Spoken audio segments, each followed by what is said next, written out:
What is up, everybody? Welcome to another edition of the Weekend Roundup here on Touchline Talk. Thank you so much for tuning in. Be sure to hit that subscribe button so you don't miss any of the content I put out every single week. Going to start with manager news for the second week in a row. Graham Potter and Brendan Rodgers are both out as of Sunday. I'm going to take the Potter news first. The first thing I want to get to here is making it very clear from the beginning. The fact that Potter lasted such a short time at Chelsea says way more about Chelsea than it does about Potter. You will not convince me that Graham Potter all of a sudden became a bad coach in the few months he was at Chelsea. I've mentioned this before. I don't know how many times I've actually talked about it on video. But those players did not deliver for him. Look at the expected goals, the opportunities they could not finish for most of his tenure. Now, could he have done a better job? Sure. But your primary job is to put your team in positions to score goals. And Graham Potter did that. And his players didn't deliver. That is the bottom line. So sure, he could have done a better job. But he did a pretty good one with the things he could control. I'm not going to let this get spun into some kind of large commentary on Graham Potter's ability as a manager. I have seen him do way too many good things for me to believe he just stopped knowing how to coach this sport. Second, and this is the same point I made with Frank Lampard. If you are Chelsea and you're supposedly trying to implement this long-term plan and actually have some stability and all of that kind of stuff,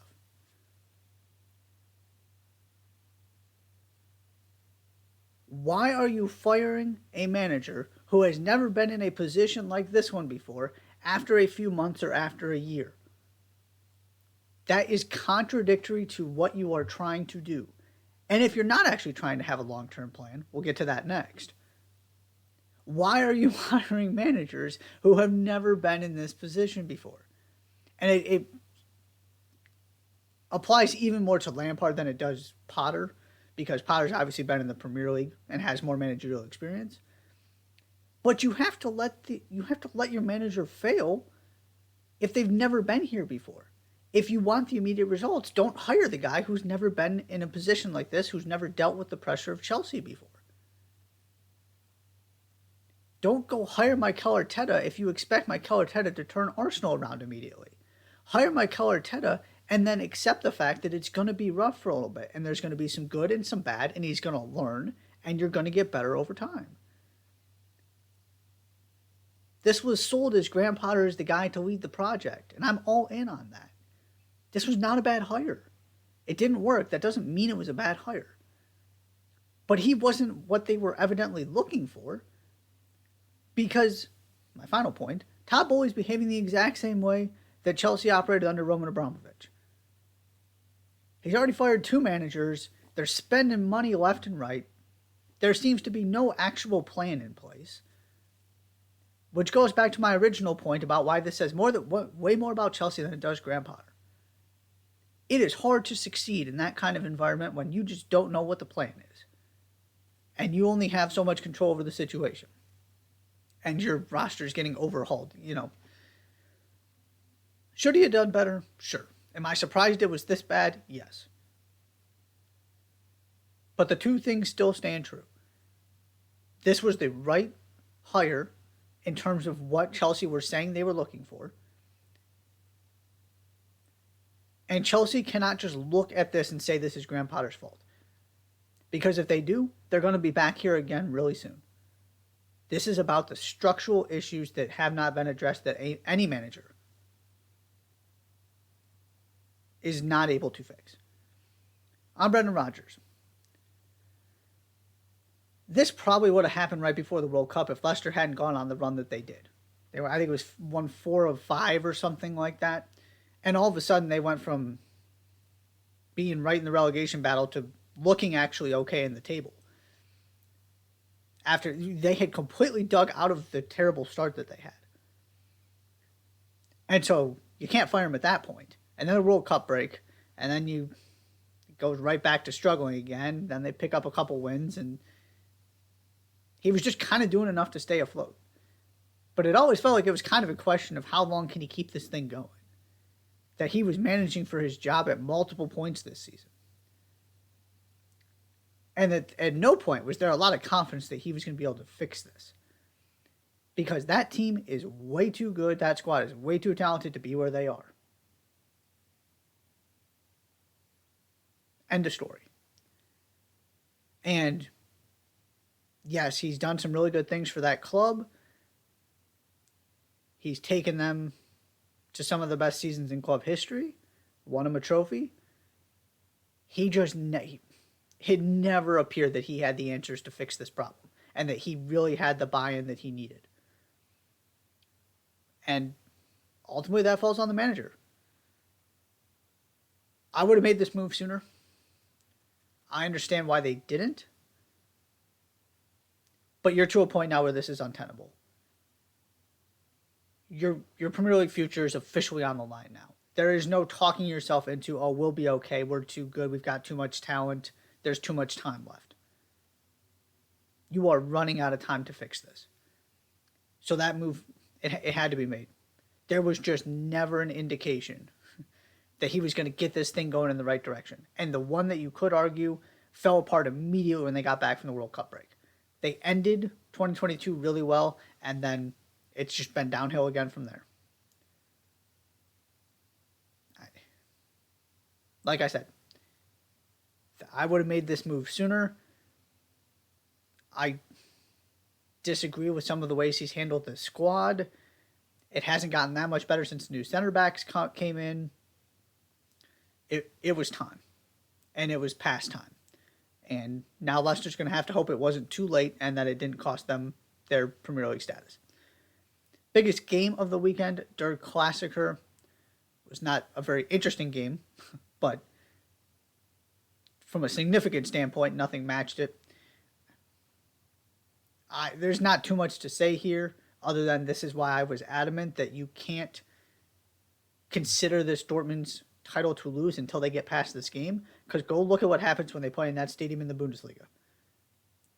The actual scoreline here was about as good as it's gotten in the past, I think it's 7 or 8 years, something like that. And they start well. Gregor Kobel makes that mistake, and Gregor Kobel, who is one of the most underrated goalkeepers in the world, who has been sensational for Dortmund, who Dortmund may be winning this league still, even with that result, had he not gotten hurt. He is that good. He is that much of an upgrade. He just picked an awful day to have an awful game. And you could just tell the pressure was there. So he makes the mistake, and now all of a sudden, what all of that work they had done to put the pressure on Bayern heading to this game, and Bayern knowing that they needed a win to be top of the table, immediately gets flipped back to you. How are you going to respond? And they just absolutely crumbled, give up the second. Kobel's also at fault for the third one. He needed to find a way to not put that ball back into that space. Again, just an uncharacteristically awful day from him. And so here you are, Bayern are the favorites again. There's not much to say about Thomas Tuchel's impact because this was just Dortmund handing them 3 points. Yeah, they showed up and did their thing.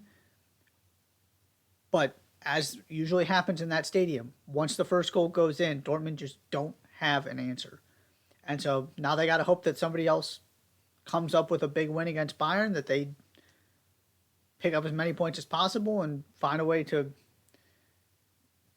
get back to the top of the table. But this was Bayern's to lose until this result did not go their way.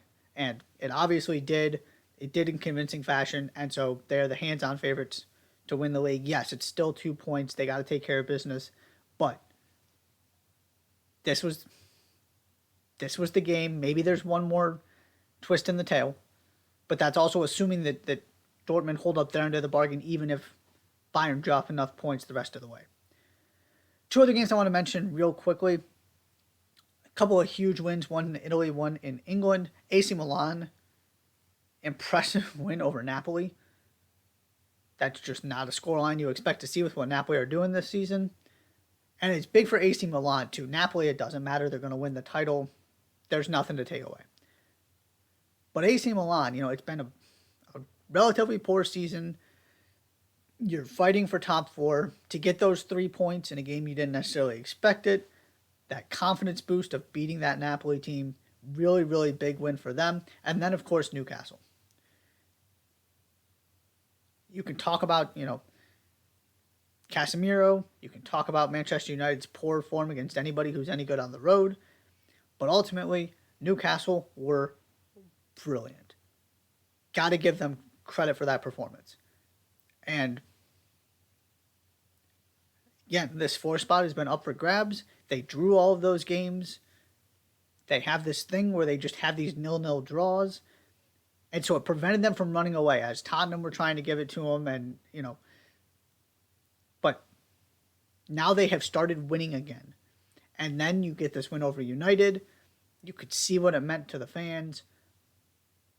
You can see what it means in the table. You have a clear top 4 at this point. Because that was always the question with Spurs having played these extra games. Can somebody catch them? And Newcastle came into this game averaging the 4th most points in the league, and then obviously that's only going to increase after this result. Huge win for Eddie Howe's team. To me, this is your top 4. However it's going to end up finishing, these are your 4 best teams in the league. I still might even have Brighton 5. But give Newcastle credit. That was kind of this question of have they run out of steam? Are they playing these guys? Miguel Almiron was hurt, and they still found a way to win this game. They were excellent. And they have picked this back up and put themselves in prime position to get into the Champions League. So a big win for them as well. That is all for the weekend roundup. Thank you so much for tuning in. Be sure to hit that subscribe button, and I'll see you next time.